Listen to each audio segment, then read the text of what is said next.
to CNN Democratic Presidential Town Hall. We are going to be with Senator Kirsten Gillibrand of New York. I'm Erin Burnett. Senator Gillibrand has served in the Senate for a decade, and she rose to national prominence as an advocate for women and an outspoken proponent of the Me Too movement. If elected, she would make history as the first female president of the United States. In our audience tonight, we have Democrats and independents who say they plan to participate in the Democratic primaries and caucuses. So now, please welcome Senator Kirsten Gillibrand. How are you? Good to see you. Thank you. Thank you. Everybody, how are you? Please sit down.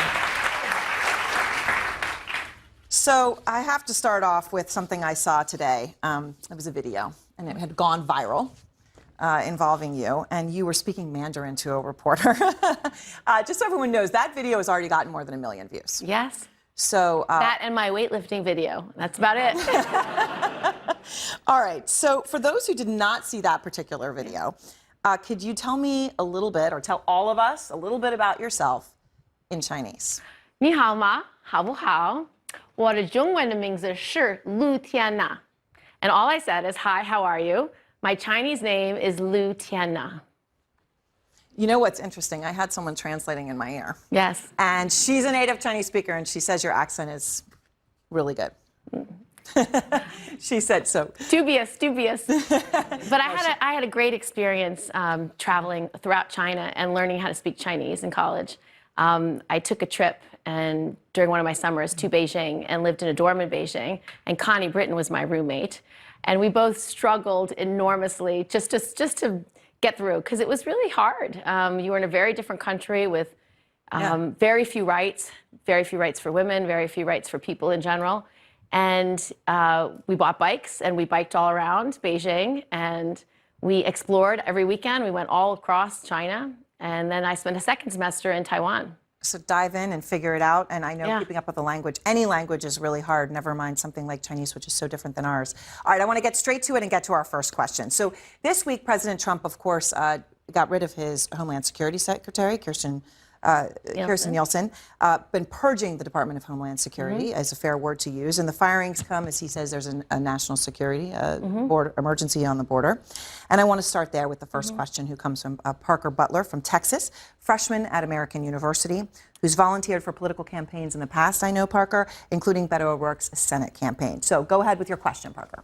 Hi, Senator. Hi. So immigration was arguably the defining issue of the 2016 election. It could very well be the same in 2020. You have previously been a hardliner on immigration. You have supported declaring English as the official language of the United States, as well as cracking down on sanctuary cities. When you're running against a xenophobic demagogue like Donald Trump, how can you stand firm with the shaky record that you have on immigration? I have a very strong record on immigration, and for my 10 years in the Senate, I've been fighting very hard for comprehensive immigration reform with a pathway to citizenship. I think immigration is one of the greatest strengths of America. Our diversity has always been our strength. And our immigrant history is very much part of who we are as Americans. The Statue of Liberty stands in New York Harbor for a reason, as a beacon of light and hope, asking for your tired and your poor, your huddled masses yearning to breathe free. And we've never, or at least in our best moments, have not been afraid of immigrants. I think what President Trump is doing is outrageous.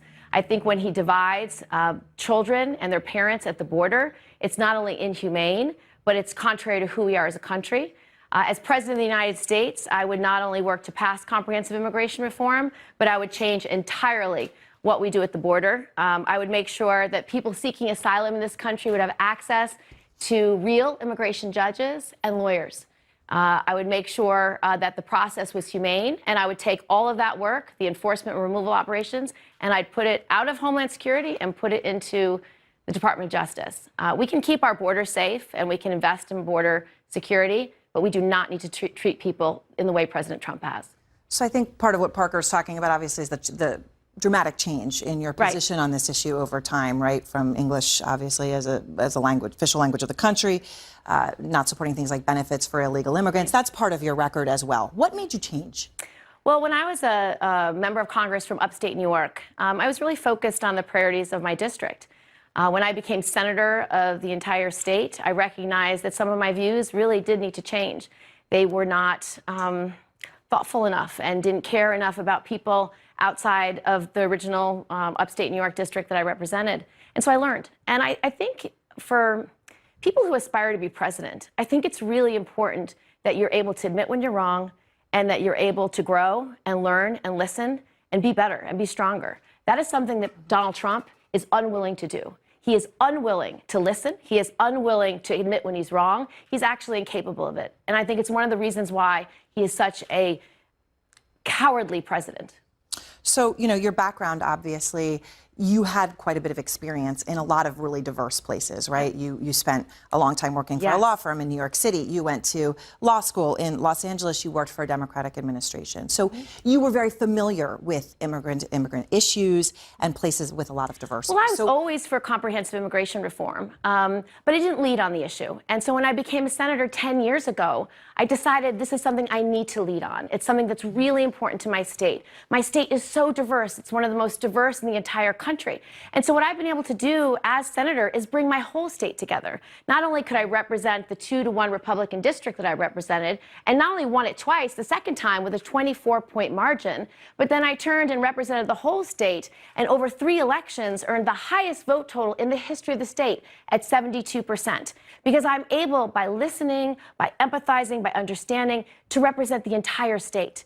My vote threshold at 72% is higher than any person who's ever ran statewide, including presidential campaigns. So I'm able to bring the red places, the blue places, and the purple places in my state together, which is one of the reasons why I'm running for president. I believe I can bring this country together. I believe that this country is so divided because we have a president who spews hate and division and racism, anti-Semitism, and homophobia in such a way that he is literally tearing apart the moral fabric of this country. He's tearing apart our soul as a nation. And so you need someone who's going to be brave enough to bring this country together, brave enough to take on all the challenges that make it so impossible, that divide us, and have the humility to admit when you're wrong, the humility to understand that this country needs a leader who's not afraid of progress, who's not afraid of taking this country in the direction it needs to go, and someone who's not afraid of the fundamental truth that we are a better country when we care about one another, when we believe in the golden rule, when we treat others the way we want to be treated. And because I did not do that as a House member, I was ashamed. And so now as a senator for 10 years, I know I'm in the right place. I know I'm going to defend this country. I know I'm going to fight for those immigrant families as hard as I would fight for my own, because I have. I've done it for the last 10 years as senator. All right, so let me...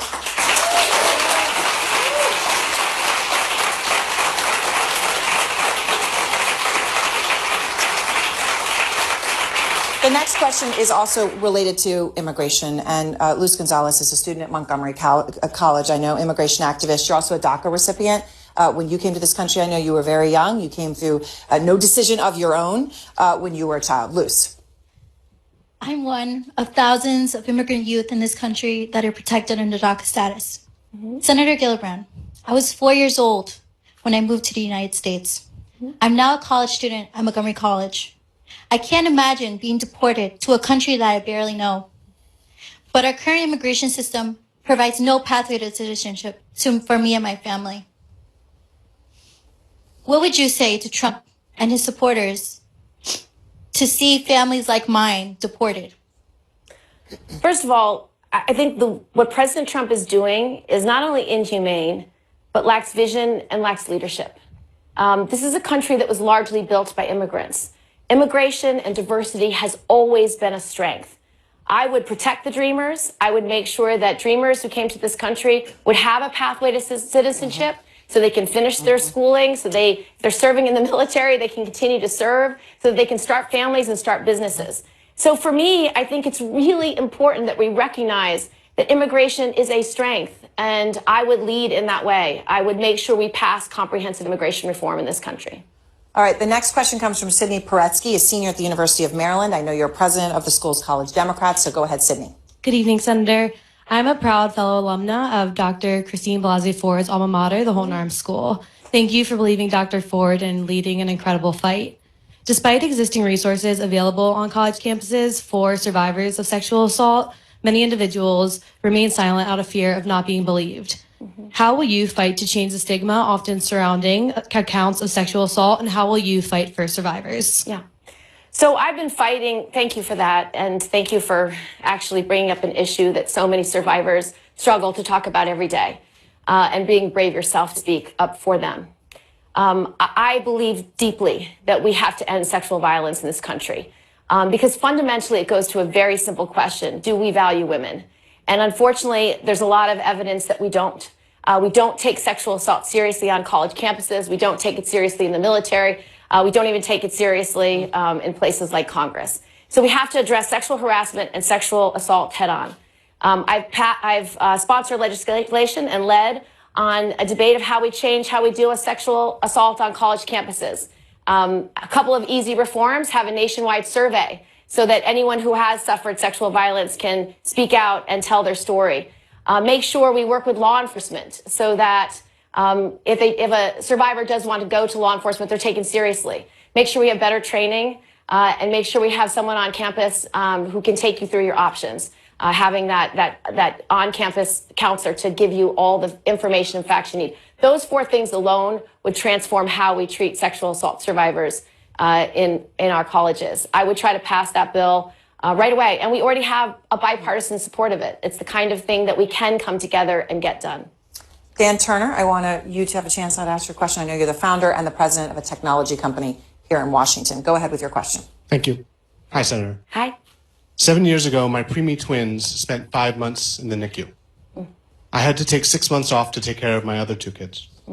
If I hadn't had the amazingly good fortune to have the resources of having my own company, we would have been completely screwed. I help my employees deal with this in their own lives. Yeah. Insurance should cover this, but doesn't. The private insurance market provides nothing. The Family Act seems like it will fix this gap, but it was introduced in 2013, and there's not even been a vote. How will you get that passed? So I think national paid leave is such an urgent issue, and I'm very grateful that you shared your personal story. Your personal story is actually how we're going to pass the bill. Families all across America have suffered like you, where thank goodness you had some form of leave. Most Americans, less than 20% of Americans have access to paid leave at this point. And I can't tell you how many stories I've heard where you have a sick or dying family member or spouse or parent, a new child, a child with a terrible physical ailment that needs you by their side in the NICU or in the hospital. And in every instance, we are literally asking these families to choose between caring for their loved ones or putting food on the table, caring for their loved ones or not getting fired. And it's horrible, because the truth is that this is going to happen to every person who works. So our bill, paid family leave, is just about that. It's allowing everyone to buy into an earned benefit, and it's not expensive. It's about the cost of a cup of coffee a week, but it's about our families. And if we want our workers to be thriving, they need to be able to be the caregiver that they are when they need to be, and be able to keep their job and be able to have that income. That's why national paid leave makes sense. And I will make it a priority as President of the United States.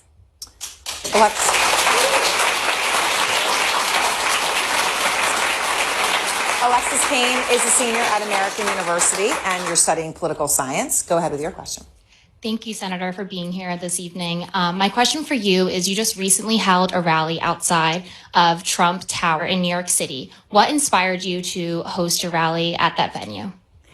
So I decided to announce my campaign for presidency in the shadow of Trump International, because it is a tower that represents, to me, greed. It represents a narcissism and a sense of entitlement that is so significant. You just have to speak truth to that power, because this president is one of the most cowardly, demeaning presidents we've ever had. He is somebody who demonizes women, people of color. He has said racist statements. He's said anti-Semitic statements. He is against freedom of religion with his Muslim ban. He has divided us on every type of line you could possibly imagine. And I wanted to talk about what it actually means to stand up for what's right, to do what's right, especially when it's hard, to be able to stand up against corporate greed and stand up to the unbelievable powers that change everything in Washington. If you're unwilling to stand up to the special interests, you're never going to change anything. And so one of the reasons why I wanted to have my speech there is because I want to talk about what's in the way of everything we believe in. We believe in health care as a right and not a privilege. We want Medicare for all for that reason. We believe that our public schools should be better and stronger and that we should be able to have debt-free college. We believe that no matter how hard you work, you should be able to earn your way into the middle class and that the American dream is actually for everyone. But the truth is you can't get to any of those things because our democracy has been corrupted. Our democracy has been taken out of the hands of the people and given to the hands of the special interests. The people who control everything in Washington are the moneyed interests, the special interests, and those who have power.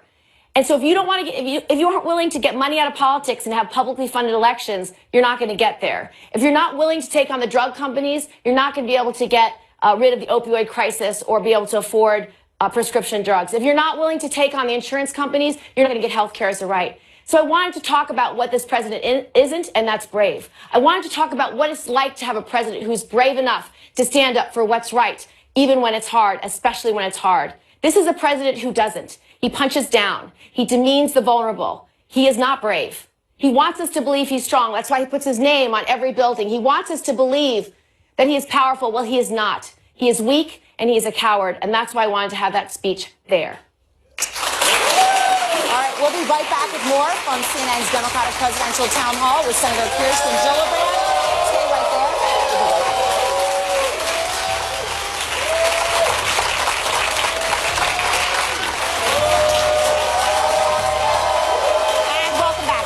Democratic Presidential Town Hall with Senator Kirsten Gillibrand. All right, I just want to get to have a little bit of time to talk to you about some personal things as we get ready for some more of the audience questions. You know, you've spoken a lot, Senator, over the years about your children, and you've made that a part of, you know, you've talked about how important that is in making you who you are and embrace some of the issues about which you're so passionate. Theo and Henry are your two sons. And they're still young, although in those teen years, which I know are, you know, require so much of their parents. What do they think of your run?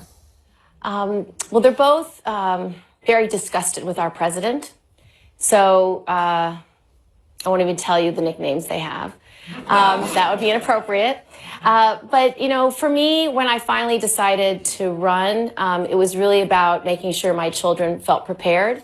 Because this is a decision that was all of us. You know, not only are they sacrificing their own privacy, but they're sacrificing the time with me. Henry's only 10 and Theo's 15. And so when we sat down as a family over the holidays to say, does this make sense? And are you willing to sacrifice this time you'd normally have? And they said, yeah, Mom, this is really important. And, you know, for Jonathan and I, we just decided that I feel so called to do this. And we all feel called. And we all feel like we have to do everything we can possibly do to defeat what President Trump has created, and this darkness and this hatred and this division. Did they give you advice? Yeah, Henry said before I left, don't make any mistakes, Mom, and don't say the wrong words. It's like, fine, I won't say the wrong words. That's an easy list. Yeah, so, you know, they both boys have been exceedingly encouraging, and they believe in this mission. This isn't, you know, it's not about us. None of this is about me or my family or us at all. It's literally about the American people. If we're going to defeat Trump as a people, as a country, you're going to have to decide individually that you're going to do something about it. Every single person at this town hall has to make a decision. You have to decide, number one, are you going to fight for what you believe in? Number two, are you going to use your voice as loudly and as strongly as you possibly can? Are you going to regain the control of this democracy into your hands? Or are you going to leave it with the moneyed special interests that control everything in Washington? It's really a choice of all of us. And for me, when I decided I was going to do something, I decided to run because I thought this vision for America has to be stronger than what President Trump said and lied to the American people. So many people voted for President Trump because they believed the BS. They believed what he said to them. He said, no bad trade deals. He said, the system's rigged. He said, build a wall. And they believed these lies that he was somehow going to disrupt the system and fight for them. Well, he never meant it, and he's never going to do it. And so when we decided to run, Aaron, it's much more about what are you willing to do for this country? And the only way it's going to work is if people actually vote and everyone they know and love votes, if we restore voting rights, it really does mean publicly funded elections. It really does mean showing up with your voice, showing up to the town hall, making sure you're holding your elected leaders accountable, making sure you're holding the people who lie to you every day accountable. And if we're not willing to do that, then you're going to get Donald Trump again. I just want So it's about all of us. a big part of the reason that you're standing here Yeah. are the mentors and the role models that you've had in your life. And Right. you've made it clear that one of them is Hillary Clinton, right? That's how you decided to get into Absolutely. politics. She wrote the foreword to your book. You've called her the greatest role model in all of politics. She's campaigned for you, right? It's a long and it's a deep relationship. Yes. Therefore, I know you did not do it without thinking, without being very thoughtful about the decision that you made when you were the first to come out and say Bill Clinton should have resigned his presidency because of the Monica Lewinsky scandal. Did that relationship cost you, did that comment cost you your relationship with Hillary Clinton? I don't think so. And let's talk about Hillary Clinton. Hillary Clinton put that 65 million cracks in that highest and hardest glass ceiling. She's inspired the world by her bravery and courage to do what she thought was right, to run for president twice, to be a national leader for her whole life. She's given her life to public service. And so for me, Secretary Clinton is still a role model for all of us. And my views on her husband is very different. And I've said all I'm going to say about that. Have you spoken to her? Yes, have you had a have. heart-to-heart since Yes, that I moment? have. And Hillary Clinton will continue to be a role model for all of us. And she's, you know, she was the one when she went to that stage in Beijing. I don't know if a lot of young people here don't remember that, but she did stand on that stage and she said women's rights are human rights and human rights are women's rights. And that's what made me say, I'm not invited to that conference. Why not? And then I said, I want to be involved in those conversations. And so I think it's two very different things. Has she given you advice on this presidential Yes, campaign? she has. She has? Yes. So is it a sense of, you feel like she understands or she's forgiven you? You would have to ask her that, but But you're talking, fondness- she's giving my you advice, what fondness she's for her telling you. and my respect for her are very strong. She's somebody who I still admire and look up to, and she's given a lot to this country. And so I think our relationship is strong. What's the best advice she's given you so far for this presidential campaign? Well, the best advice she ever gave me was when I ran for my first House race, and it's still relevant today. And it was, if you run, and this was in a 2-to-1 Republican district that I had zero chance of winning. Truly, the only person who thought I could win was my mother. That tells you more about my mother than anything else. Right. Yeah, my mother, by the time she was my age, she was a second-degree black belt in karate. So let's just put that there. But Hillary's advice to me was, only run out of conviction. You have to know in your heart that you're running for the right reasons. Win or lose, you have to know you did the right thing. And that advice is the best advice I've ever been given about public service, and it's the advice I give to all candidates. And back to your earlier question, like, this is a moment for all of us to decide what are you going to do and what are you willing to do? And will you own this democracy? Will you take it back from the special interests and the greed and corruption that makes every decision in Washington? Let's get another audience question in here. I know Right. you're ready to go. Kamran Faridi is a freshman at American University. Go ahead. Hi, Senator Gillibrand. Yeah. My name's Kamran. I have 2 heart conditions and a spine condition that have required me to get life-altering surgeries throughout my childhood. And if my family wasn't able to afford those surgeries, if my family couldn't pay for a pacemaker and 2 steel rods in my back, I wouldn't be alive today. So would you abolish the private insurance industry that has taken advantage of people like me? Well, first of all, thank you for being so brave. And thank you for sharing your story with all of us. It's bravery of yours that inspires me to work harder every day to take on the insurance companies to make sure healthcare is a right and not a privilege. That's why I am for Medicare for all, and I believe that the best way to get there is let people buy in, and that was how we get to single payer over a very short transition period. I think part of the corruption and greed in Washington is the insurance industry as the middleman for healthcare, because they don't necessarily care about which surgeries you need or which medicine you need or how many days in the hospitals you need. Ultimately, they're for-profit companies, and they have to care about their bottom line and their shareholders. And I think that's the misalignment in healthcare today. I don't think you can actually get to universal coverage unless you have a not-for-profit public option that is focused solely on human health. Would you be able to say, though, that an option that you support would be able to get him everything that he needs without his family paying $1 extra, with no wait time and no, okay, well, pacemakers aren't included or something like that? Well, you should ask anyone in America who has access to Medicare. It covers the things you need. It certainly covers the medications. It covers the surgeries, the hospital stays, everything you need. And I think if people bought in at a price they could afford, like 4% of income, that would work. And if you matched it with your employer and you had a choice over the way we wrote Senator Sanders' bill, I got to write the transition piece or work on that piece. We had a buy-in over 4 years. I think most Americans, if you do your number crunching in your own head, 4% of your income, yeah, it's probably less than you're paying now. And people will choose it. I would choose it in a New York minute. And I think if you got to Medicare for all, what you're going to do is have economies of scale, which will bend the cost curve. You'll have all Americans have access to preventive care, which bends the cost curve. And then you need to actually get some costs out by ending fee-for-service, making sure our doctors can work on a continuum of care model like they have at the Mayo Clinic. Right.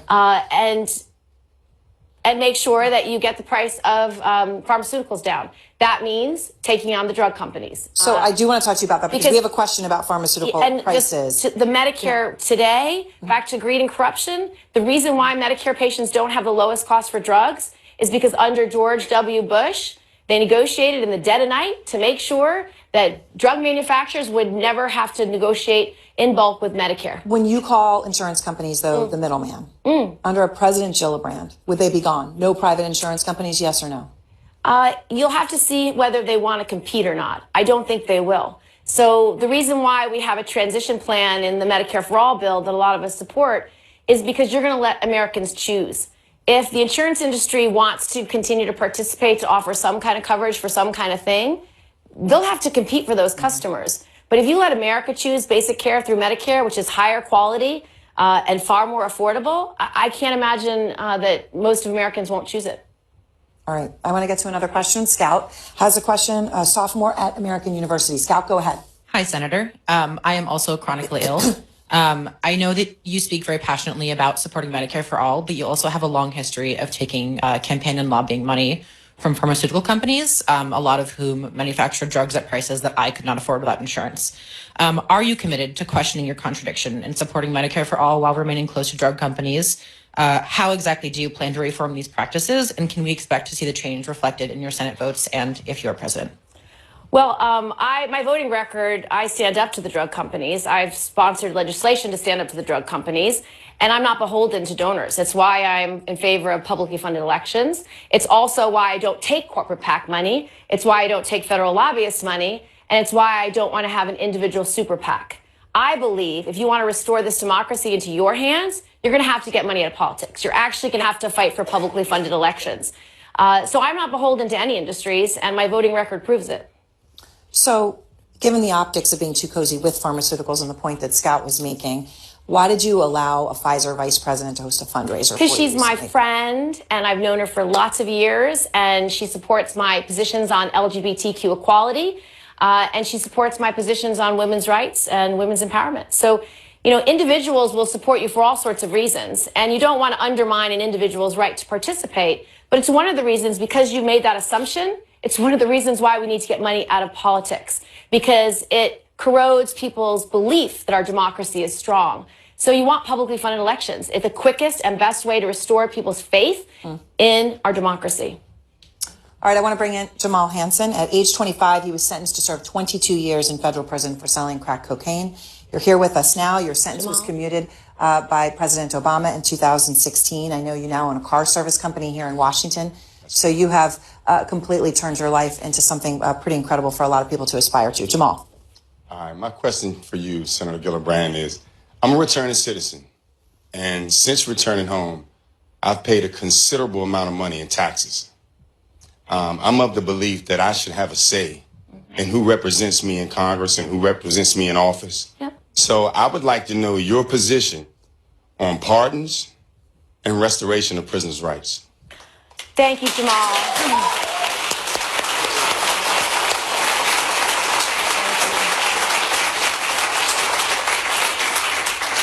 First of all, thank you for being brave and telling your story. It does inspire me, and I do support full restoration of felons' rights to vote. I also believe we have to take on institutional racism and particularly mass incarceration, and take on all the indicia of institutional racism in criminal justice. It's one of the reasons why I'm for decriminalization and full legalization of marijuana, because of how it's applied in the criminal justice system as purely racist. I also support banning cash bail, because again, the way that is applied, it harms communities of color overwhelmingly and disproportionately.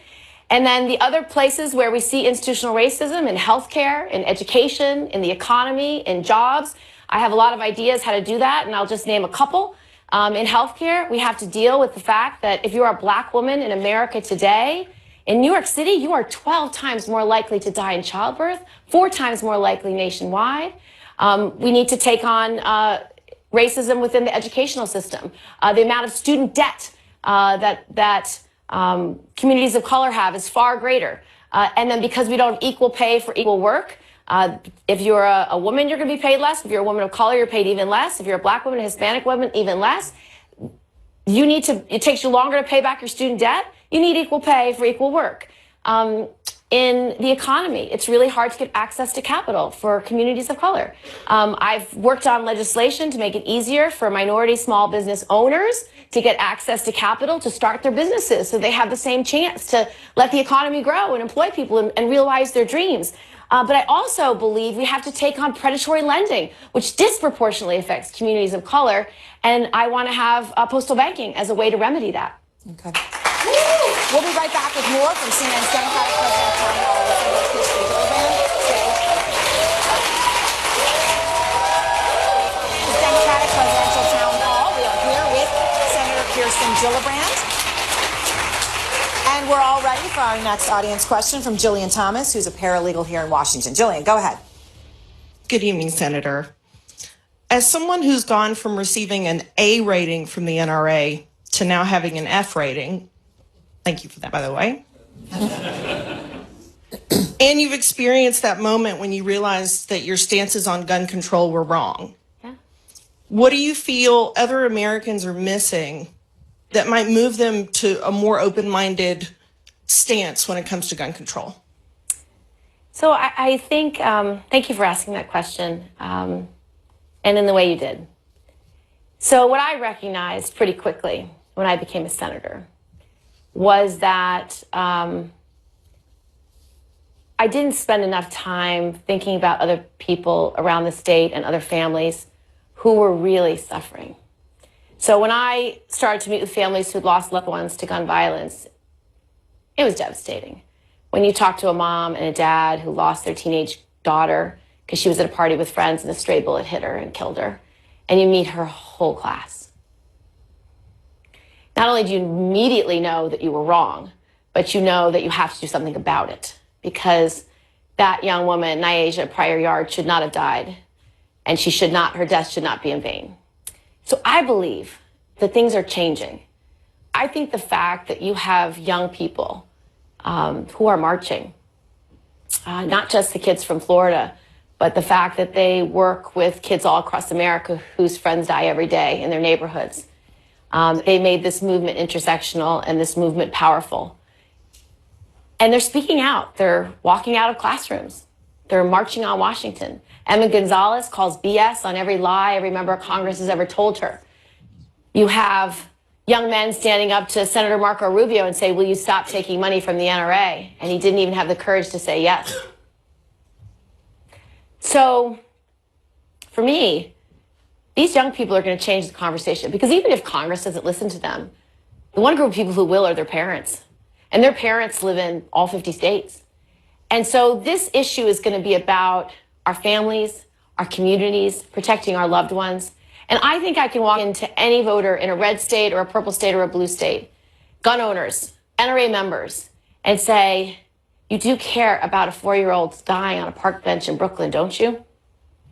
And the humanity of each person in this country should kick in. And you are going to ask them to imagine that happening to their own child, their own loved one, and their own family. And I think you can change hearts that way. Because the truth is, we all love our kids. And that is a common bond between everyone in this country. And if I have enough humility to recognize that I'm wrong, I hope there's many Americans around this country who could say the same. And let's be really clear about what the issue is. It's the NRA and it's greed. The NRA is largely funded by the gun manufacturers. The gun manufacturers want to make money at all cost. It doesn't matter who they're selling the gun to. The reason why they're against universal background checks is they want to sell a weapon to somebody on the terror watch list. They want to sell a weapon to someone gravely mentally ill with a violent background. They want to sell a weapon to someone with a criminal conviction for a violent crime. They're against the Violence Against Women's Act. Why? Because they want to make sure a predator or someone who beats his wife can have easy access to a weapon, literally. So let's just talk about what it is. It's about greed. So if we can start defining this debate about the greed and corruption of the NRA, gun manufacturers that fund them, then we're going to have clarity on this issue. So I'm more hopeful than I've ever been on ending gun violence in this country. Senator, obviously you're from New York, and you know that the mayor of New York City declared a public health emergency today. And he did so because of the measles outbreak, which has been terrible in New York and across this country. 465 cases at least this year in this country of a completely preventable disease if people have vaccines. The next question comes from Charlie Panfil, a freshman at George Washington University who started a political action committee when you were in high school. So very passionate about politics. Go ahead, Charlie. So thank you so much for being here tonight. My question is, on Stephen Colbert's late night talk show, when you announced your candidacy, you talked about the importance of being a young mom. So what would you, in light of the measles outbreak in your home? I should have said mom of young kids. It was just a stumble because I'm not that young. Although I might be young in the Senate, but I get that. I am 52, so it's not young. So what would you say to the parents who are choosing not to vaccinate their children, exposing them and their peers to deadly preventable diseases? And as the next president of the United States, would you support mandatory vaccination, except in the case of medical exemption? So I think you can, I haven't thought about whether I would make it mandatory. I need to think about that. But I do believe that parents need more information about why vaccines are so essential. Parents need to know that their child could die of preventable diseases, that they could spread a preventable disease and other children could die.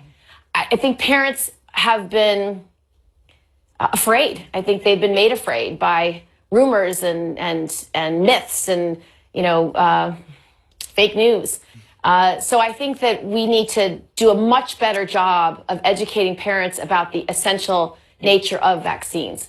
It does save lives, and I will work as hard as I can to make sure that every parent knows that vaccines are absolutely necessary. I know that it's also a local issue, it's a state issue, and different public schools require vaccines before your child is actually allowed to go into that school. So it is a state-by-state issue, but I will think about your idea about federally mandating.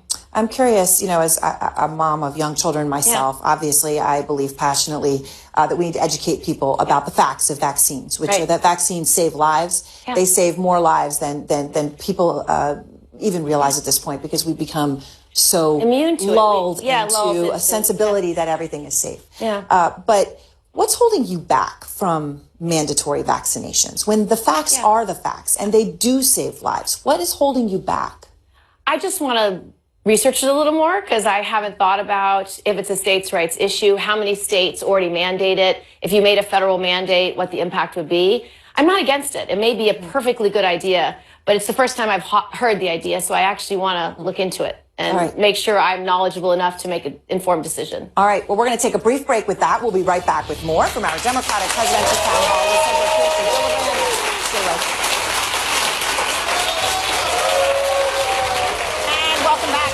Democratic Presidential Town Hall. We are here with Senator Kirsten Gillibrand, and I want to bring in Mako Ikematsu. She teaches special education at a charter school here in Washington. Go ahead with your question, Mako. Good evening, Senator. In your home state of New York, Success Academy, a charter school started by a Democratic city councilwoman in 2006, has become a top 1% school in math, science, and English. Students of any color, socioeconomic standing, and address can attend.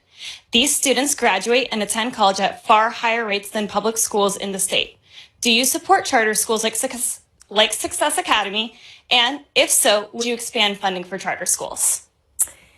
So as I've been thank you for your question.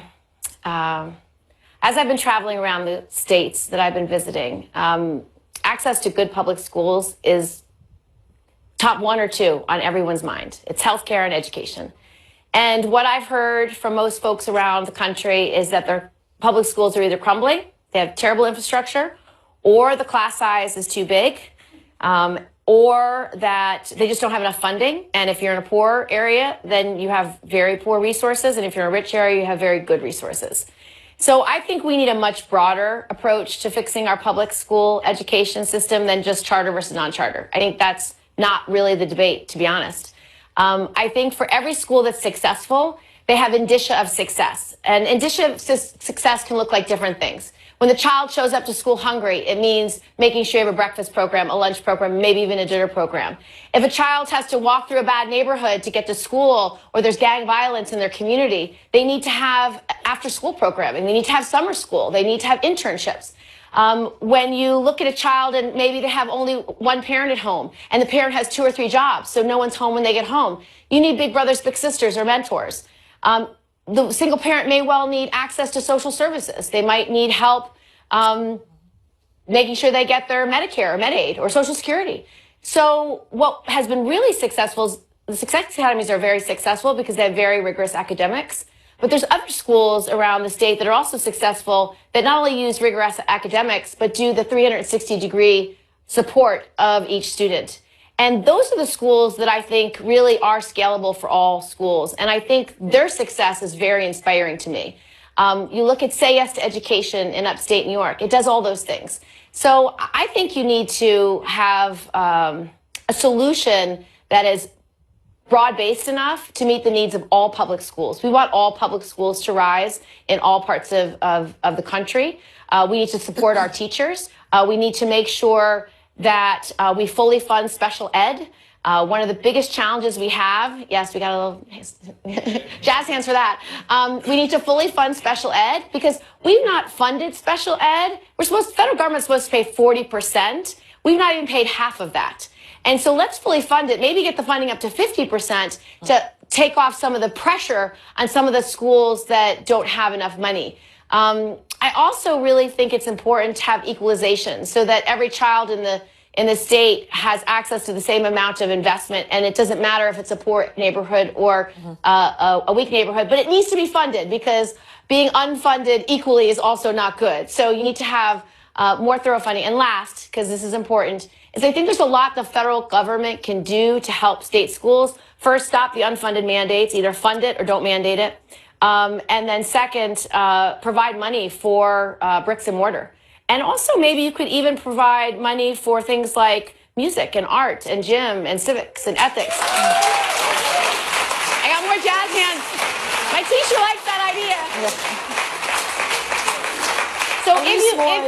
So if you address it more holistically and offset some costs from the federal government, I think you're going to get to where you want to go faster. Okay. Yeah. Elise Moore is a senior at American University. Go ahead, Elise. Hi. I'm from Alaska, which is seeing the impact of climate change firsthand. Climate change is an extremely important issue, but it feels like there is not enough action to preventing the damage that will be done to the United States. What policies would you put in place that you believe would effectively begin to lead the U.S. towards a more sustainable future? Well, one of the reasons why I'm running for president is because President Trump has left the world stage. When he walks away from global climate change and refuses to be part of the Paris Accords, he's refusing to lead the world. America has always been known as this beacon of light and hope and this leader of the world. And on global climate change, when you have an issue as severe and frightening and the greatest threat to humanity that exists, you're going to need a solution that's bold enough to address the urgency. That's why I'm for the Green New Deal, and it's also why I'm for putting a price on carbon, because I think the combination of those ideas will get you where you need to go. The Green New Deal is actually 3 basic ideas that are already bipartisan. It's infrastructure investments, obviously roads, bridges, sewers, but also high-speed rail, rural broadband, a new electric grid, more mass transit. It's green jobs. We've been able to provide good STEM training to folks all across our state, creating opportunities in the green economies. And third, clean air and clean water. I know of nothing more bipartisan than clean air and clean water because it doesn't matter where you are. If you're in upstate New York, you've got PFOA and PFAS in your water from military bases and from legacy polluters who are manufacturers. Same problem in New Hampshire. In Iowa, they've got nitrates in the water. In Michigan, they've got lead. So the truth is, every person all across this country wants to know that their kids have access to clean water, that the water they're bathing their children in or cooking their family's meals in is clean. So I can't think of a more bipartisan platform. The only idea that's new is net zero carbon emissions within 10 years. And just on that point, when John F. Kennedy said, I want to put a man on the moon in 10 years, he didn't know if he could do it. But he knew it was an organizing principle. He knew it would be the mission for a generation to say, we're going to be the greatest entrepreneurs and innovators because we're going to put a man on the moon. Every kid wanted to be an astronaut. Why not do the same here? Why not say, let's get to net zero carbon emissions in 10 years, not because it's easy, but because it's hard, because it will be a measure of our excellence and innovation. And it's a mission we are unwilling to postpone and one we are willing to win, just like John F. Kennedy. So I believe this is the greatest economic opportunity, moral opportunity, and it is that important that we should try. Why not at least try? All right, we'll be right back with more of CNN's Presidential Democratic Town. And welcome back to CNN's Democratic Presidential Town Hall. We are back with Senator Kirsten Gillibrand. Mark Shapiro is a junior at American University. Mark, go ahead with your question. Hello, Senator. With all the political impact we've seen young Americans such as the Parkland students have, would you consider lowering the voting age to 16 years old? That's a good question. I don't know. I really don't know. I like the idea of it because we want to inspire more young people, but I do like the fact that when you turn 18, you earn this right. It's a special right. A rite of passage is also the time when you are independent from your parents as a matter of law. And so I kind of like the simplicity of 18. But because you've asked the question, I will think about it. Nancy Pelosi has said she's for it. I don't know. You have a 15-year-old who I know is very mature, but maybe that gives you pause because you're right in the middle of that spot in age where it's challenging. I just like the fact that if you're 18, you are an adult by law. And so you will make decisions. You can serve in the military. You can, you are independent financially. You can make those decisions. So I kind of like that. But because he asked, I'm going to think about it. All right, Peter Dola This is what democracy is all about. Speaking directly to your members of Congress and to your senators, your presidential candidates, and asking what you believe. Peter Dola is a business analyst who consults for federal agencies here in Washington, member of the Arlington Young Democrats. Go ahead with your question, Peter. Hi, Senator. Is there room for a religious left? If so, how will you reach out? And if not, why not? Oh my gosh. Perfect question for me. So I go to 2 Bible studies a week and I go to a prayer breakfast. And so my faith is really important to me. So I think anyone should be able to have faith, whether they are ultra conservative or ultra liberal. And if you're coming at from a Christian perspective, I would say the gospel really doesn't leave anybody out because, you know, are you feeding the poor? Are you helping the sick? Are you visiting the incarcerated? Do you believe in helping the least among us? Do you believe in the golden rule? Do you treat others the way you want to be treated? I would argue that Democrats are often better on those issues than Republicans. So there's no reason why you can't be a person of faith in any political party. Have you ever felt that being a person of faith and being a Democrat, has that ever felt strange to you or odd or that it doesn't fit? Because people so often hear about religion as being something that goes with conservatives in the Republican Party. No, I define myself by my faith. It centers me. It's something that is one of the reasons why I'm running for president. I really feel all of us are called. There's a lot of biblical references that were important to me in my biggest life decisions. When I decided to leave my big law firm, I left practicing law because I felt like my soul was dying. I really felt like I wasn't doing the thing I was supposed to be built to do. I felt like God put me on this planet to help people, and I didn't feel like I was making a difference. And so I really had a crisis of confidence, and I tried to get to public service all sorts of ways. I first tried to work at the U.S. Attorney's Office and failed. I didn't get the jobs. I applied to Eastern and Southern, and then I applied to 3 major charities. I didn't even get an interview. And then I wanted to work on Hillary's first Senate campaign. I had no relevant experience. And so I couldn't find my way to public service. And when I finally did, it was because I met Andrew Cuomo at a big event, and he was talking about why public service matters and why being a Democrat matters. And I was so frustrated. I went up to him afterward and I said, well, Mr. Secretary, politics is an insider's game, and I don't know how to get from A to B. And he said, well, will you move to Washington? And as a young single girl in New York City, I had no interest in ever moving to Washington. But I didn't want the conversation to end there. So I said, okay. And so I went down and I interviewed and I got the job. And that was my first step into public service. But I did that because there's, one biblical reference called the parable of the talents. And it's all about whether people used what's been given to them for good. And I didn't think I was doing that. So for me, that's why I first started public service.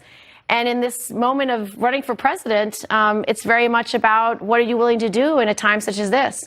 And for anybody who knows the Bible, it's just a story about a woman who did something really brave. Her name was Queen Esther, when no one else could have done what she did, and she saved the Jews. But all of us, each person in this room is called to do something.